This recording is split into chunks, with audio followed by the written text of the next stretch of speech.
Hello, friends. This is Dave Hurwitz, executive editor at ClassicsToday.com, here with the next in Semyon Bychkov's ongoing Mahler cycle with the Czech Philharmonic. And here it is on the PentaTone label. We're up to one of those Symphony number 1. Now, we really need more Mahler symphonies, especially number 1.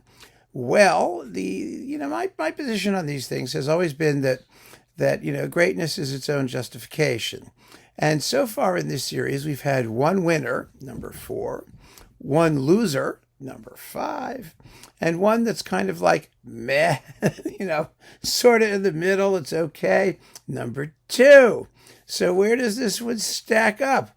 Well, I got an email from my good friend up in Montreal, Christophe Huss, music critic for Le Devoir, and he said, check this out. It's really good. And, I always pay attention to Christophe. People think that music critics sort of live in a vacuum, that we have somehow all the knowledge we need in this sort of hermetically sealed environment, and every opinion that we give is simply a personal and an unreflective view of how we feel about something. Well, that's not true. And I think if you're serious about this job, we are as dependent on people whose opinions we trust and respect as anybody else. And so I have some fellow critics, of course, who I've mentioned before, who I think are just fabulous and who I know really listen and who I know really know their stuff. And so when they say to me, jump, I jump. And Christophe said, jump. So I jumped. And, of course, he was right. I mean, this is marvelous. It's absolutely first class. I'm so happy. First of all, because it's the Czech Philharmonic. Second of all, because Bychkov is taking this project very seriously. I know he is. I don't think anybody should have to do a whole cycle of anything because they're never going to be equally good in all bits of it. Even Bernstein didn't do a uniformly great Mahler cycle. You have to assemble his Mahler cycle from different places, from his 2 Mahler cycles with different orchestras. Everybody has an off day. Things don't always go well. And especially if you're on a schedule and you have to do it, when they say go. So you never know what you're going to get. It's that simple. That's why we listen, right?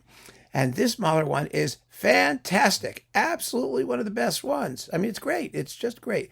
There are so many things to love about it. First, let's talk about small details. Mahler is such a characteristic composer in the way he uses musical objects. And you have to get the sound of those objects right. Example number 1.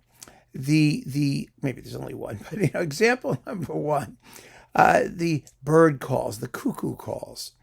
Bumpa, dumpa. Well, Mahler wants this to sound like, a sound of nature. He often writes wie ein Naturlaut, like a sound of nature, something that's not somehow rigidly, mechanically, rhythmically musical. And so the way he notates it is to have a little pause on the top note there. So it's dumpa, dumpa. You try and do it a little bit out of time, out of rhythm. Ooh, they nail it. They do it perfectly. The Czech winds are marvelous, and Bychkov gets credit for that, of course, too, telling them to do it that way. There is that sense of a whole other dimension of musical activity going on against the backdrop, the rhythmic backdrop of the symphony's opening. And of course, when all those bird things come back and then the finale and whatnot, it's really, really well done. Beautifully done. The distant trumpets and offstage perspectives are beautifully judged. Sometimes they're so quiet you don't even hear them in the back there, but no, this is all where it ought to be.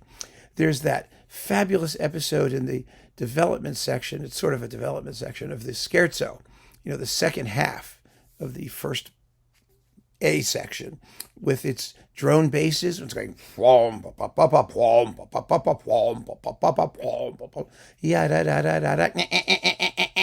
stopped horns. Fabulous. Full of that sort of rustic, vigor and oh, you hear everything. It's gorgeous. Then we get to the Funeral March. Well, the Funeral March has the usual issues with the quiet percussion, soft cymbals and tam-tam and things that you never come out correctly at the end. The only person who does it absolutely right is Schulte with his LSO recording. Of course, he doesn't pay any attention to it at all in his Chicago recording, typically. Just goes to show, Anyway, but it's still a beautiful performance of the Funeral March with particularly well-characterized klezmer band episodes. Really nicely done. The first section, da da da da da da da da da da da, with the trumpets touched in with little accents. Beautiful. Really is well done as anybody's done it since Kubelik. And then when you get to the band part, do do do do do do boo do do do boo, that business, he speeds up nicely. I mean, all the tempo adjustments are beautifully done. Really first class. The finale is exciting. It's rough. It's turbulent. And the very, very ending isn't rushed, which is so nice to hear. In fact, that brings us to the second issue, sort of the big picture conception of the piece. It's not rushed. The whole thing just flows. It unfolds in a wonderfully, wonderfully organic manner. I really enjoyed it. I was so impressed by Bychkov's willingness to let the music happen, to let it bloom, not to keep pushing. His tempo adjustments are subtle. They're not obvious. The first movement is, generally speaking, rather quiet. I mean, it's a quiet movement. It perks up in a couple of spots and then only really erupts at the very end. And that's exactly what happens here. He doesn't try to drive the music too hard too early. So then when it really finally just explodes, it's all the more powerful and impressive. Quite wonderful. I mean, the scherzo, as I've sort of suggested, has just an ideal tempo, and wonderful, wonderful details touched in. The Funeral March too. I mean, it all just goes. And you're not even conscious of tempo as such. It's very, very natural. And Bychkov's willingness to do that, not to interfere, to intervene in a musically disruptive way, in a way that interrupts where the music seems to be going anyway, I think is quite admirable. It's a thoughtful performance, a beautifully shaped performance, a little bit relaxed, but in a good way, because it's a very rustic kind of pastoral symphony. You only don't want to relax in the finale, and he doesn't.